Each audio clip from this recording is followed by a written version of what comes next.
বৃষ্টি ভেজা সন্ধ্যা, শহরের ব্যস্ত রাস্তায় গাড়ির আলো ঝাপসা হয়ে যাচ্ছে। একটা কালো গাড়ির ভেতরে বসে আছে রাশেদ। দামি ঘড়ি, ব্র্যান্ডের শার্ট, বড় ব্যবসা সবই আছে তার, শুধু নেই শান্তি। ফোনে একটার পর একটা কল আসছে। কেউ টাকা চাইছে, কেউ হিসাব চাইছে, কেউ হুমকি দিচ্ছে। রাশেদ বিরক্ত হয়ে ফোন বন্ধ করে দেয়। তার চোখে ঘুম নেই বহুদিন।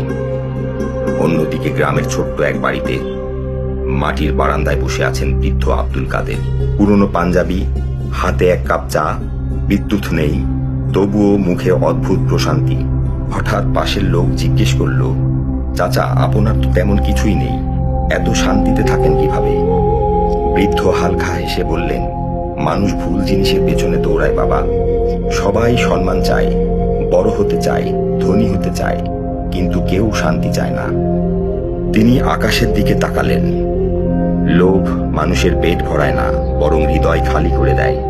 যার লোভ যত বেশি, তার জীবনের অশান্তিও তত বেশি। ঠিক তখন দূরে মসজিদ থেকে আজানের শব্দ ভেসে আসে। বৃদ্ধ ধীরে উঠে দাঁড়ান। শান্তি আর সম্মান এক জিনিস না বাবা। সম্মান আল্লাহ চাইলে মানুষকে দেন, সেটা অতিরিক্ত নেয়ামত।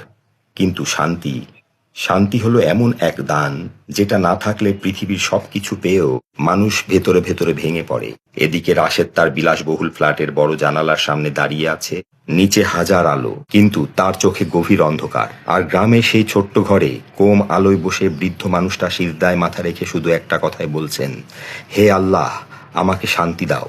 কারণ পৃথিবীতে সবচেয়ে ধনী মানুষ সে নয় যার কাছে সবচেয়ে বেশি টাকা আছে। সবচেয়ে ধনী মানুষ তো সে যার হৃদয়ে শান্তি আছে।